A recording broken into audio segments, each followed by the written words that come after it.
오늘 현대 교회의 모델이 되고 샘플이 되는 어머니 교회는 초대 교회입니다. 예루살렘 교회입니다. 초대 교회는 날마다 마음을 같이하여 성전에 모이기를 힘쓰는 성장하는 교회였습니다. 열심히 기도하는 부흥하는 교회였습니다. 떡을 떼며 기쁨과 순전한 마음으로 음식을 먹는 사랑과 위로가 넘치는 교회였습니다. 이렇게 교회가 성장하고 부흥하는 것은 아름답고 영광스러운 일입니다. 그러므로 교회는 질적으로 양적으로 성장해야 될 줄로 믿습니다. 부흥해야 될 줄로 믿습니다.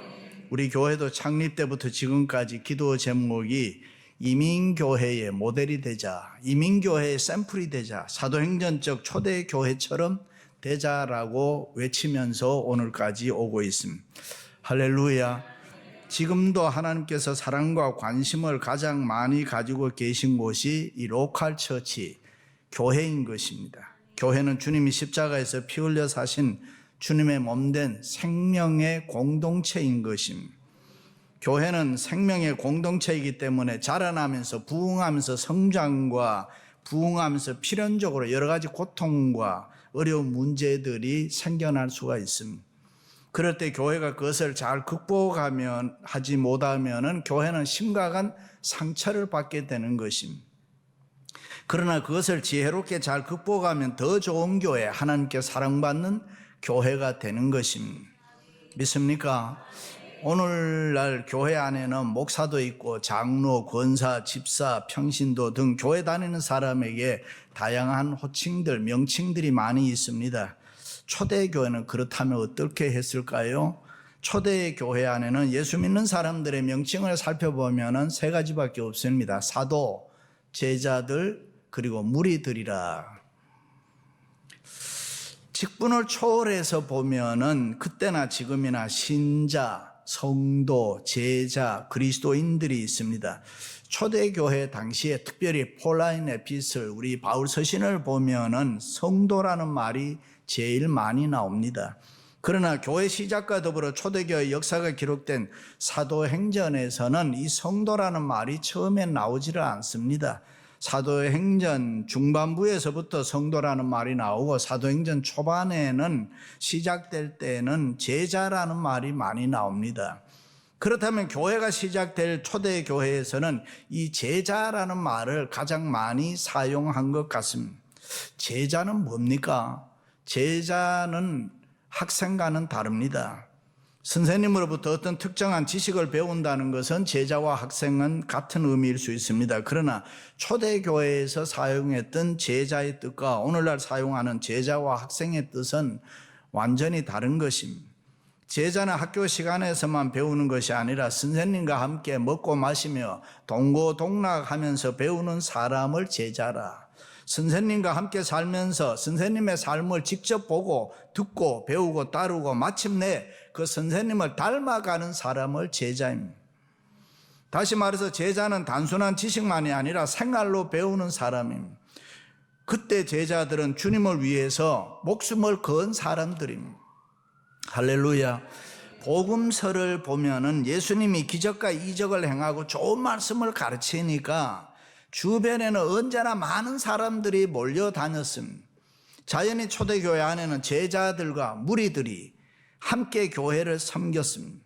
제자들과 무리들의 공통점은 예수 믿는다는 것, 그리고 예수님을 직접 옆에서 보고 따라다니는 사람들입니다. 그런데 제자들과 무리는 다른 점이 너무나도 많이 있습니다. 무리들은 자기의 유익이 되면 따르고 순종했습니다. 그러나 그렇지 않으면 불순종하고 교회에서 세상 쪽으로 빠져나갔습니다. 다시 말해 예수님의 말씀이 자기에게 손해가 되고 유익이 되지 않는다면 언제든지 말씀을 듣지 않고 떠나는 사람들을 무리들이라. 그 무리들은 예수님의 말씀이 나와 나의 생각과 내 삶의 방법과 조금만 다르면은 미련 없이 떠나는 사람들입니다. 예수님의 말과 행동이 내 기대와 다르다면 언제든지 자기 좋은 대로 세상으로 떠나갔던 사람을 우리는 무리들이라. 그 무리들은 내 생각과 내 삶의 손해를 보면서까지 예수님을 따를 필요가 없다라고 생각했습니다. 그러나 제자들은 그렇지 않고 다릅니다. 때로는 예수님의 말씀을 들었을 때 내 생각에 이해가 잘 안 돼요. 내 생각과 달라서 고민합니다. 예수님의 말씀을 들으면 때로는 내 삶과 갈등이 생깁니다. 예수님의 말씀을 들으면서 순종해야 되는데 내 생각과 내 행동과 함께 부딪힐 때에 마음이 아프고 괴롭습니다. 그렇다고 하더라도 이 믿음을 가지고, 예수님을 믿는 믿음을 가지고 말씀이 옳은 줄 알아 그것을 끌어안고 몸부림치면서 자기를 죽이면서 따르는 사람들을 제자들이라 그랬습니다. 그러니까 무조건 예수님의 말씀을 아멘과 순종으로 받아들이는 사람이 제자들입니다. 그리고 내 삶의 모든 오너십과 결정권을 이 예수님께 완전히 위탁해 드리는 것임. 제자들이란 예수님의 말씀 앞에 내 삶을 쳐서 복종하며 무조건 순종하는 것입니다. 그러므로 제자들에게 있어서는 그 삶의 모든 주인이 언제나 예수님입니다. 그러나 무리들에게 있어서는 주인은 언제나 나 자신인 것입니다.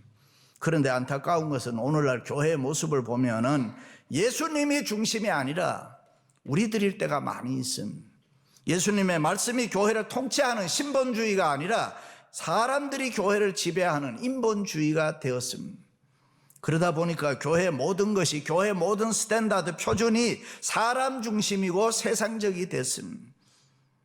그래서 그저 사람만 많으면 모아지면 된다라고 생각합니다. 어떻게 하더라도 헌금만 많이 걷어지고 세상과 짝하여 적당히 살아도 교회 생활을 해도 괜찮다라고 생각을 합니다. 다시 말해 오늘날 교회 안에는 자기 유익을 구하는 무리들이 많다는 것입니다. 그러나 무리들은 수천 명이 모이고 수만 명이 모인다고 하더라도 실제로 절대로 좋은 교회, 하나님이 원하는, 하나님의 사랑을 받는 마음에 드는 교회는 만들 수가 없습니다. 어떤 갤럽에 보니까 오늘날 사람들이 가장 좋아하는 교회, 선호하는 교회는 어떤 교회냐고 물었습니다. 그렇다면 부담 주지 않는 교회라 그렇게 답을 했습니다. 편히 부담 없이 설교 들을 수 있고 헌금도 부담 없고 봉사, 헌신 뭐 필요 없이 그냥 나 혼자만 교회 편하게 다니는 교회라 그랬습니다. 여러분들은 어떻게 생각하세요? 그런데 중요한 것은 그런 교회는 세상에 영향을 끼칠 수가 없습니다. 교회나 아무리 적은 수라고 할지라도 예수님께 철저하게 헌신된 제자들이 많아야 되는 것입니다. 그래야 세상을 변화시킬 수 있습니다. 그러므로 좋은 교회는 초대교회처럼 예수님께 헌신된 제자들이 많이 모여야 되는 것입니다. 초대교회처럼 예수님께 헌신한 자들이 많은 교회, 예수님을 따르는 제자들은 예수님이 나의 왕이라고 가감없이 정의를 내놓습니다. 예수님이 나의 주인 되심을 분명하게 인정하는 것입니다. 내가 어떤 손해를 감수하더라도 내 삶의 주도권을 나는 예수님께 드리고 산다. 그리고 그 앞에 내가 철저히 순복하는 것입니다. 그럴 때에 교회가 살아나는 것입니다. 그럴 때 교회가 생명이 풍성하고 건강한 교회가 되는 것입니다. 할렐루야. 일찍이 주님께서 너희 몸을 하나님이 기뻐하시는 거룩한 산 제사로 드리라. 이것이 너희가 드릴 영적 예배니라. 너희는 이 세대를 본받지 말고 하나님의 선하시고 기뻐하시고 온전하신 뜻이 무엇인지 분별하도록 하라. 다시 말해 예배는 죽은 제사가 아니라 산 제사로 드리라. 오늘 또 산 제사의 예배가 되기를 바랍니다. 교회는 이 세상 본받지 말라, 이 세상을 따르지도 말라는 것입니다. 이 세상의 더럽고 추한 모습들을 가감하게 너가 거절하라는 것입니다. 나쁜 풍조를 따르면 안 된다는 것입니다. 오직 예수님만 따르기로 결정하고 살아라. 할렐루야. 하나님을 대적하는 이 세상의 문화들을 성경은 엄연히 죄다 그렇게 이야기합니다. 그러므로 이 세상을 다르게 사는 힘이 필요하고 용기가 필요하고, 할렐루야. 그렇습니다. 우리는 이 세상과 더불어 살아갑니다. 그러나 분명한 것은 우리는 하나님께 속한 사람들이지 이 세상에 속한 사람들은 아닙니다. 그러므로 우리는 부패하고 타락한 세상은 내 삶에서 거부해야 됩니다. 내 삶 속에서 이 세상을 몰아내야 되는 것입니다. 그렇지 않으면 우리가 당하는 것입니다. 우리가 잡히는 것입니다. 우리가 세상을 따라가 세속화되면은 소망이 없습니다. 이미 교회 안에 들어와 있는 이 세상의 타락한 문화들, 부패한 요소들, 우리가 힘을 합쳐서 거부하고 밀어내야 되는 것입니다. 세상은 하나님을 두려워하지 않기 때문에 하나님을 공공연히 대적합니다. 그러므로 하나님을 대적하는 그 높아진 이방 문화들을 우리가 힘을 합쳐서 교회에서 거부하고 밀어내야 합니다.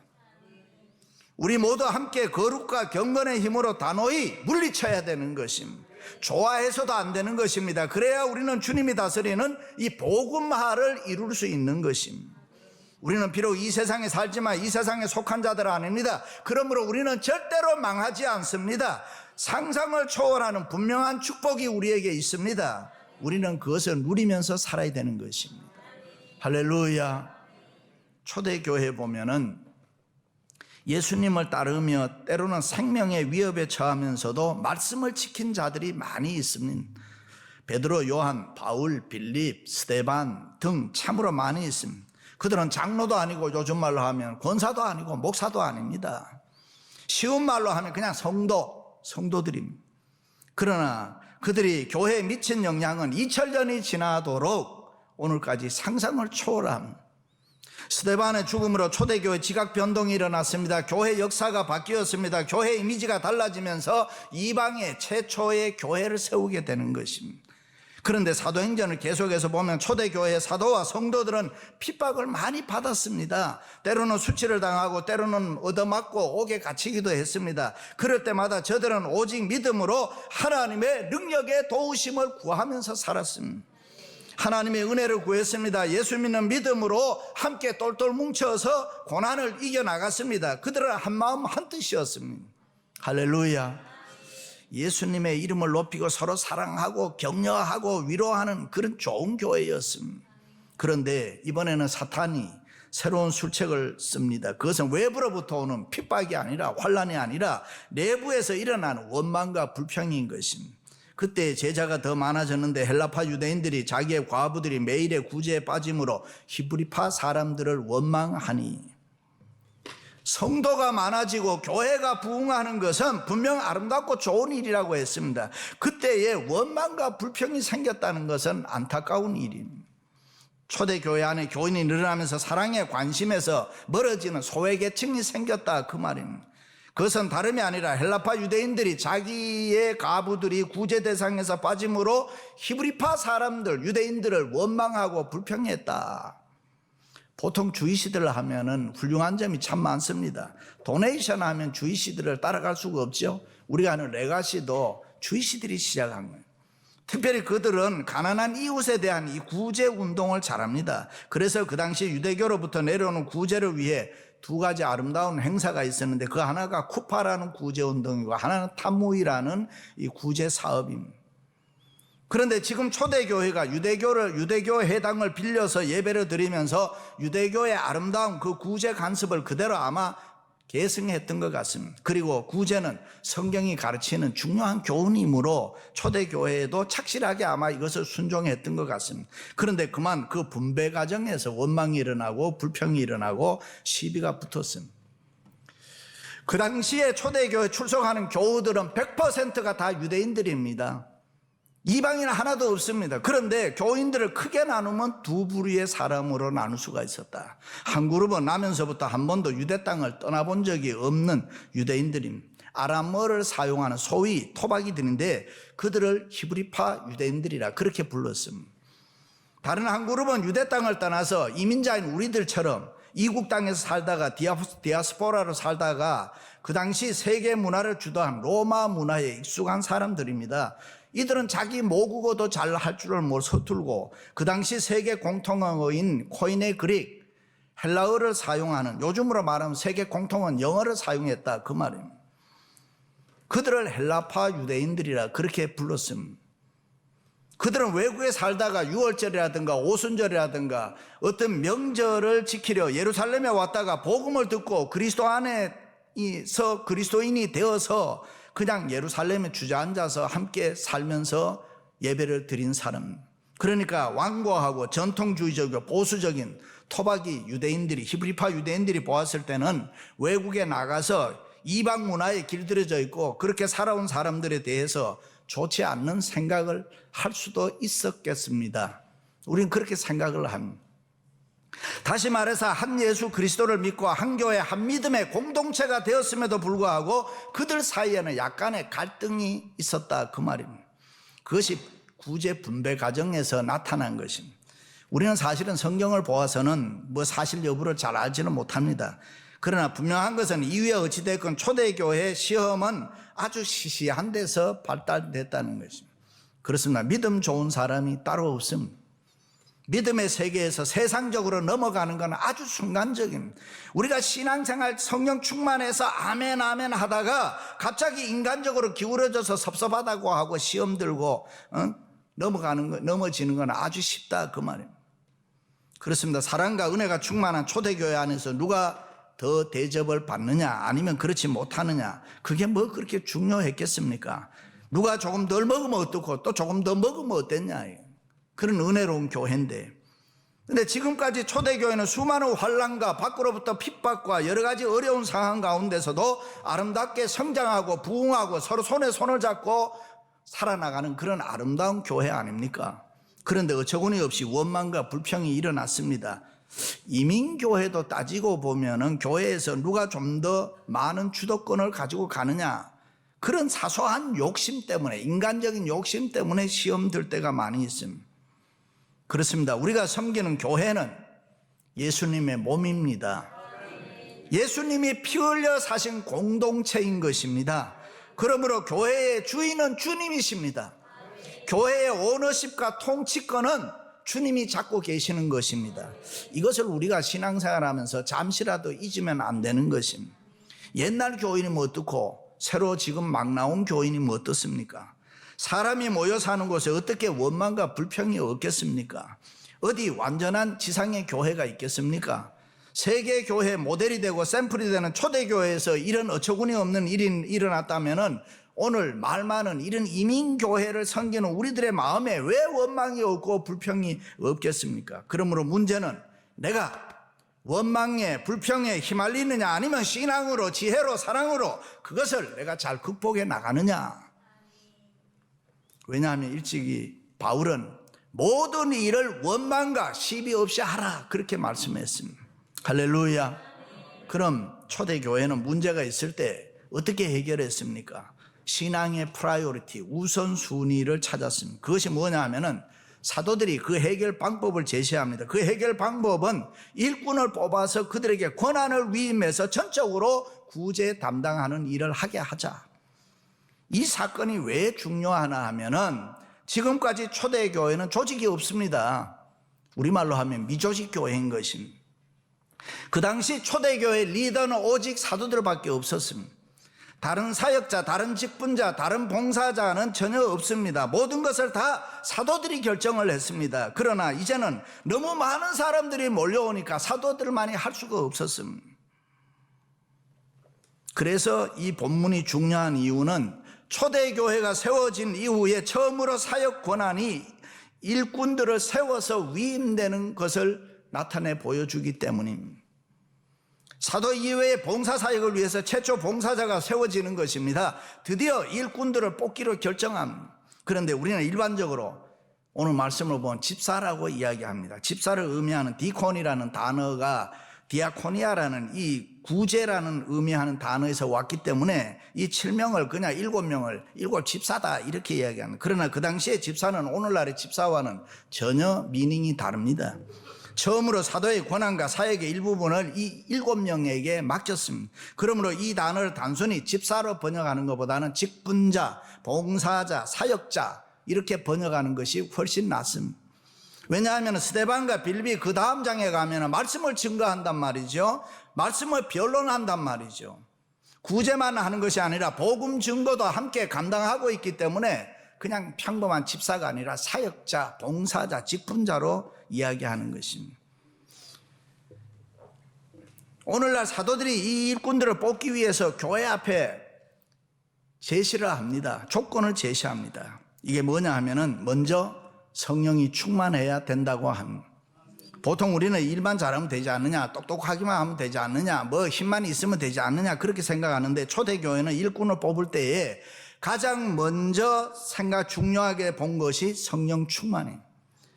성령은 진리의 영이기 때문에 말씀에 대한 통찰력과 해박한 지식이 있어야 된다. 성경을 잘 알고 있어야 된다. 그 말이죠. 그래서 성령 충만한 삶에는 그 열매가 누가 뭐라고 하지 않아도 저절로 열린다. 성령 충만한 사람의 사랑과 희락과 화평과 오래 참음과 자비와 양성과 충성과 온유와 절제의 성령의 열매가 저절로 맺히는 것입니다. 이 성령의 열매가 그 사람의 삶에 맺히는 것을 초대교회 교인들이 신앙생활하면서 보았다 그 말입니다. 그리고 두 번째가 지혜로운 사람이 되어야 한다 했습니다. 지혜라는 게 뭡니까? 성경에서 말하는 지혜와 이 세상에서 말하는 지혜는 전혀 다릅니다. 특별히 우리 한국 사람 하는 재간이라는 거하고는 더더욱 다른 것입니다. 성경에서 말하는 지혜는 이웃을 위한 좋은 관계를 갖는 사람을 말하는. 그런데 보통 우리는 내가 예수를 믿고 왜 바르게 살아야 되냐, 내가 예수를 믿고 왜 의롭게 살아야 되느냐 이렇게 물어보면은 하나님의 영광을 위해서 나는 그렇게 산다. 그러나 내가 아무리 이 세상에 바르게 살고 의롭게 산다고 하더라도 여러분, 그 의는 하나님의 완전한 의, 거룩한 의에 대하면 우리는 더럽고 추하기 짝이 없습니다. 어떤 사람은 의롭게 산다고 하면서 자기 자신을 교만하게 만들어버려요. 또 다른 사람을 판단하고 정죄하는 데 사용한단 말이죠. 나는 이렇게 사는데 너는 왜 그렇게 못 사냐. 그러나 성경에서 말하는 지혜는 내 주변에 있는 다른 사람들에게 밸런스, 조화를 이루는 걸 말하는 것입니다. 다시 말해 내가 의롭게 살아야 하는 것은 하나님 때문도 아니고 나 자신 때문도 아니고 이웃을 위해서, 다른 사람을 위해서 의롭게 살아야 한다. 다른 사람에게 내가 의롭게 살아서 내 주변에 있는 사람들에게 유익이 가게 하고 혜택이 가게 해야 된다 그 말이에요. 그런 사람을 지혜로운 사람이다. 그래서 정말 지혜로운 사람은 내 주변과 조화롭게 사는 사람, 그 관계를 중요하게 여기고 그 관계를 서로 존중하면서 서로 좋은 관계를 이루어 나가는 것을 성경에서는 지혜로운 자라 그렇게 말합니다.